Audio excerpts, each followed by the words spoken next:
Good. All right. Okay. Well, thank you for being here, Yeah, Lydia. thanks for having me. It's our offices in New York are about half a block away, and so throughout our lifespan of bumping around, we've gone to the office now and then to hear what they're up to often. And our second year of Forum's partner and husband Chris came and spoke and kind of wowed the audience. So it's great to have you join us Thanks. right now. Yeah. So for those not familiar or not reminded, I'll just lay out a few of the shows that you guys have been involved in. Everything Bourdain has done on TV. Yeah. Meat Eater. Yeah. Diary of a Foodie, Wasted, Fermented, Layover. Mind of a Chef. Mind of a Chef. Yeah. Mind of a Chef, and Somebody Feed Phil. Yeah, and then Jeremiah Tower, The Last Magnificent. Which is remarkable. We'll talk about a lot of food stuff. So did you guys set out and be like, okay, we're going to dominate storytelling through food, you and Chris in the early days? No, actually, we didn't set out that way at all. I mean, when we had happened upon Bourdain, Chris and I were working in medical programming, but it was with very small format cameras where we were going into emergency rooms and shooting shows like Trauma Life in the ER and maternity ward and things like that. And there's relevancy here because when I had read that Bourdain wanted to write a cook's tour and travel the world, I approached him. He was at the restaurant at the time, and I said, would you ever want to try to make that into a television series?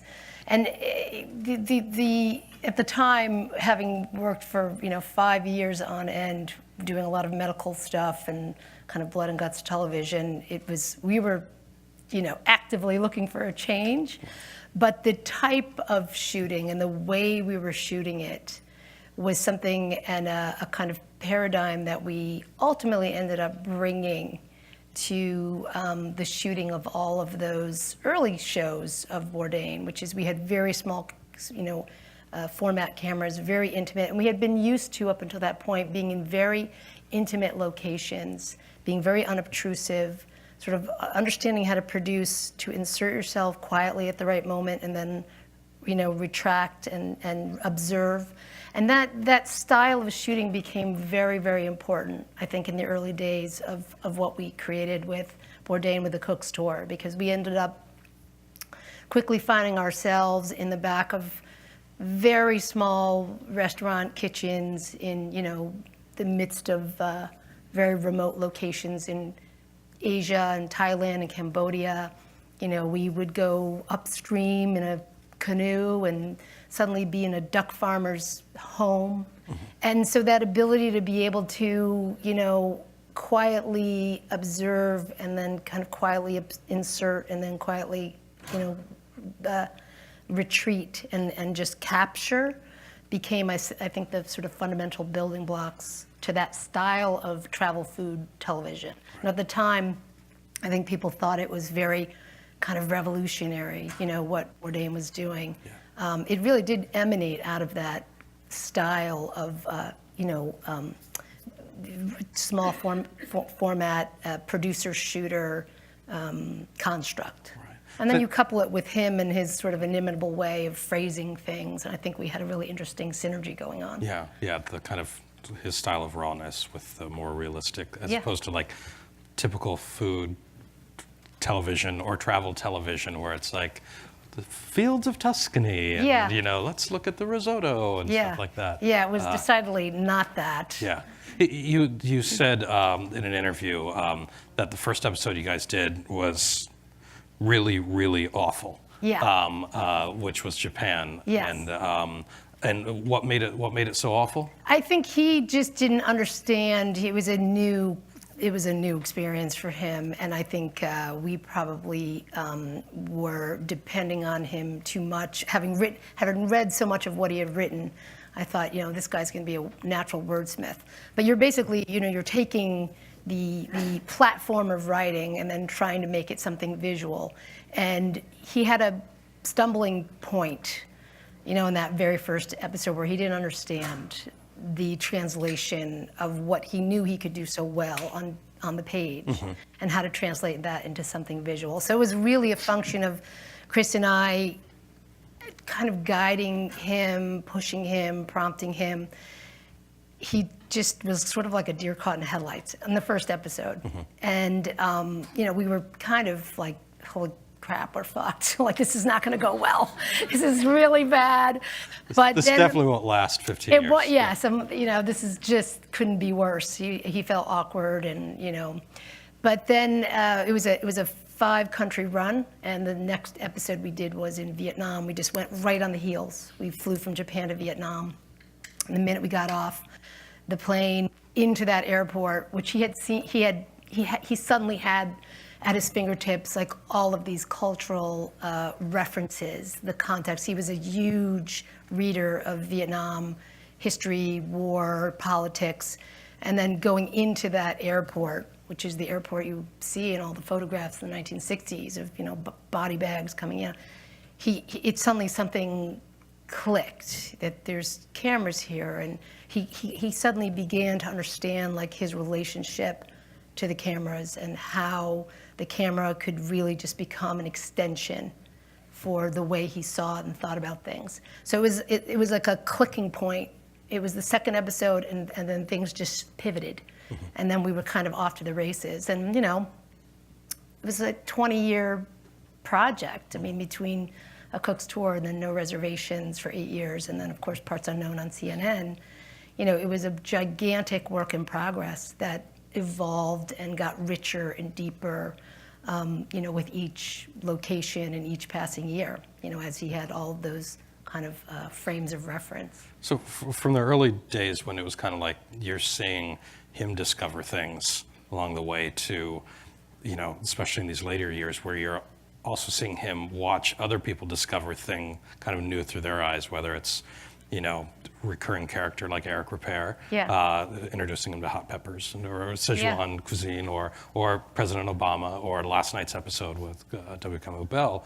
Like, what was that process like, seeing it go from him being the novice to him being the let me take you along and your self-realization journey of food? Yeah, I don't know. I always liken those 3 shows as if, it was like Cook's Tour was somehow high school, and then like No Reservations, he was in college, and then Parts Unknown, he's like professor emeritus. He's really become a cultural anthropologist at this point. And I think that, traveling the world 250 days plus out of the year, going from location to location for so many years in a row, there was something exciting about the injection of a companion coming along, because he could almost see that location anew. He was kind of enjoying it now through someone else's fresh experience. And I think there was something very exciting about that for him. Not to say that, the show in any way had become, a painful austerity for him, but it's like, you're traveling to all these different locations.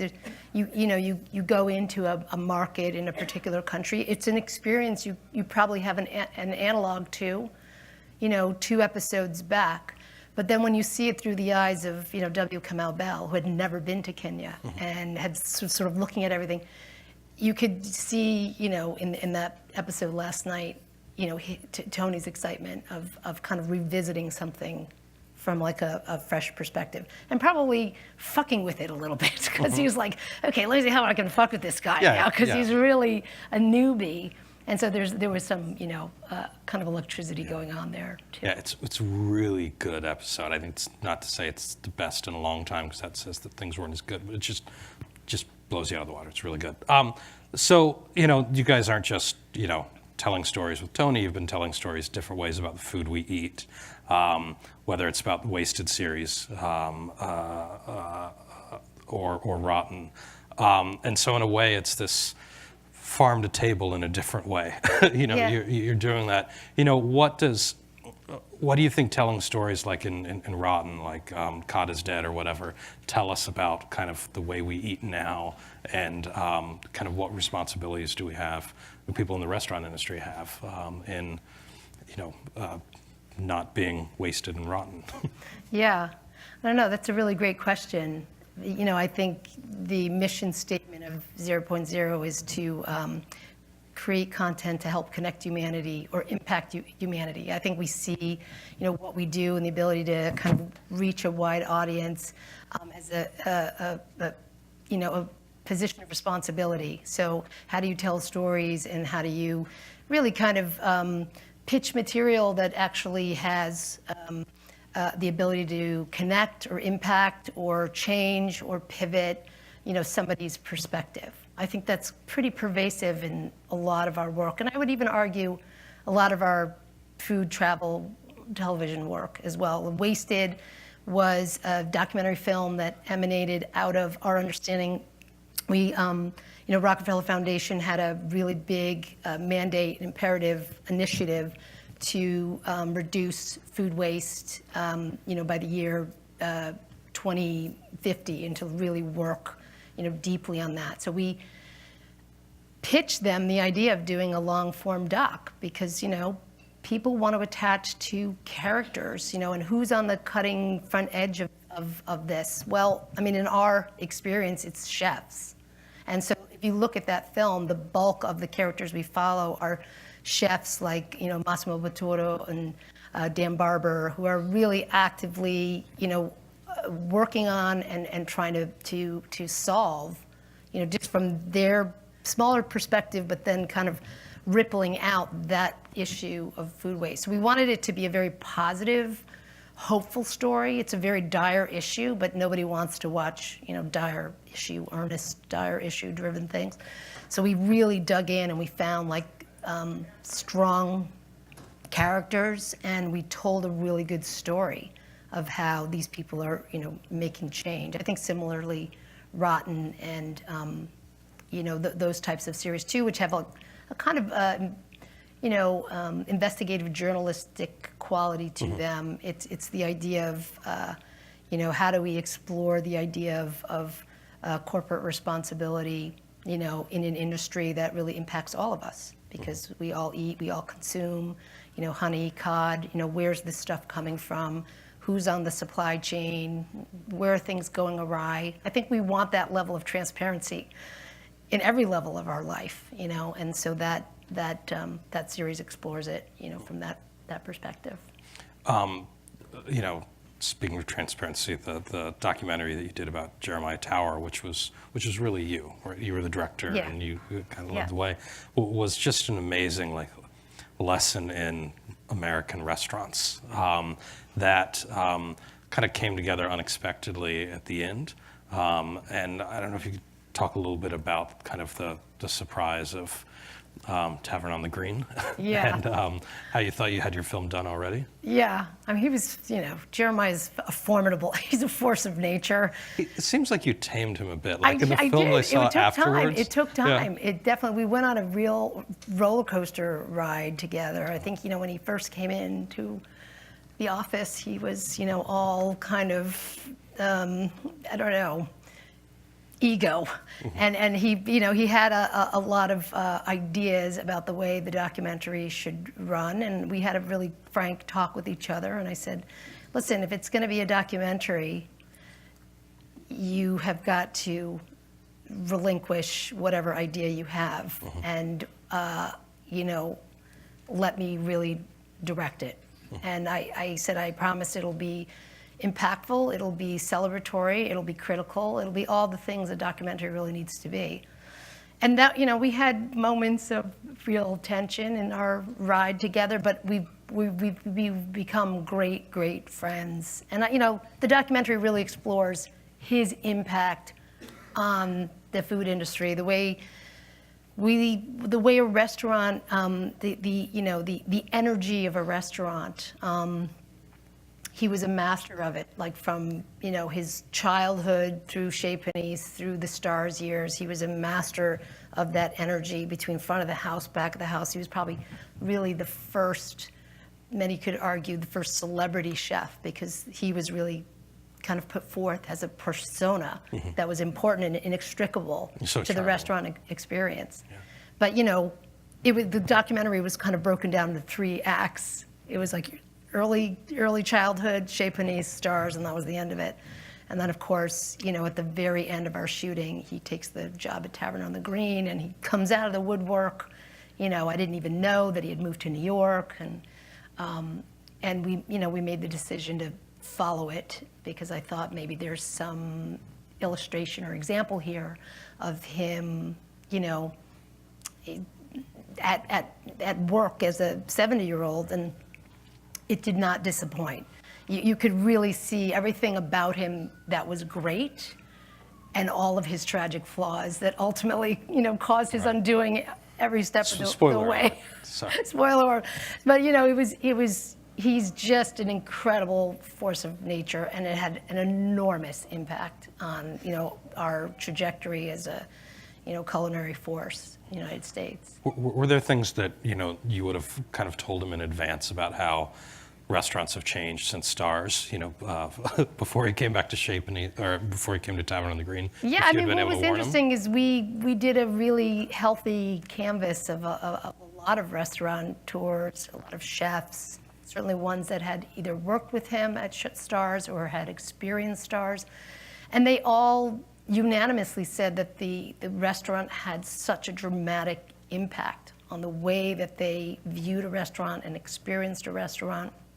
So that was actually pretty unanimous. I think maybe what has, I don't know, what has changed is just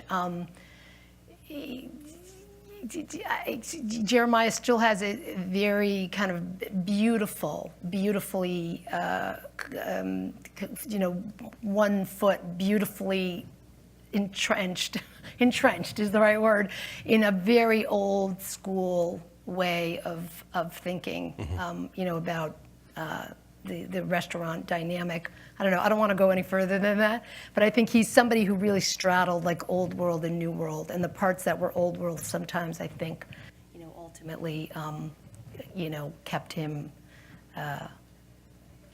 from moving forward. Right. Yeah. Right.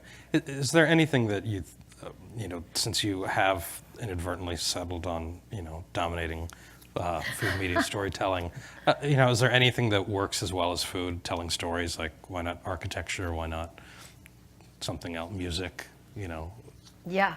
Music is very hard because, that's really all about people's taste. We've tried music shows. The reception to that on the network side is typically, it's very hit or miss with music because somebody could be a fan of this and not a fan of that. Everybody eats, everyone loves to travel. If they don't travel, they love to look at the world. There is a kind of natural communication you have with an audience with that subject matter. So that's why I think we've iterated so many different ways over the last 20 some odd years with, Mind of a Chef and Diary of a Foodie. It's definitely a space that we feel comfortable in. We understand that the root of it is really character-driven stories. It's not just kind of showing a place for all of its beauty. It's how are we looking at that place, like through the point of view of a great central character, whether they're funny or a journalist or what have you. It's that sort of strong entry point, like through somebody else. I think we're very good at that, very character-driven types of stories. So. We've got a couple audience questions. What is so captivating for people about the celebrity chef? Very few chefs have been able to translate that exposure into sustained business success. I think everybody, people like to rest. They want a central rock star figure. They just do. I think it's everybody's propensity to want to have the guy who's louder or brasher or cooler or, I think it's just our natural ability, our natural inclination. It's like I want to grab onto somebody who's like just super cool and seems to be, the bright, glaring light in their world. The nice phenomenon about celebrity chefs is I think it really just opened the doors, literally and figuratively, to the beauty of a restaurant. A restaurant, like architecture, like music, it's a collaboration. Like filmmaking, it's a collaboration between the audience and the people making that product. You know what I mean? And there's like a interplay there, and when that interplay works really well, you have a tremendous success. But I think it's just our natural inclination. We want to rest ourselves on somebody who's like a strong central figure. Right. We've got time for one more. We'll go with the second one. Picking a location, brainstorm, final decision. Was that all, for a show like Parts Unknown, was that part of a collaboration, or was that, that was Tony saying, I'm going to go here? It was kind of more of the latter, Yeah. but definitely there was some of the former as well. There were locations that he had researched. A lot of the locations emanated out of references that he had, whether it was wanting to reach out to a particular character, like in Hong Kong with Christopher Doyle, who he was a huge fan of Wong Kar-wai films. So it was like a lot of it emanated out of these desires to either live his own personal fantasies with like cultural icons, or places that were really had a very strong kind of socio-political center to them, and he was wanting to explore it that way. So it was mostly him picking the locations, for sure. Yeah. Thank you so much for being here, Yeah, of Lydia. course. Yeah.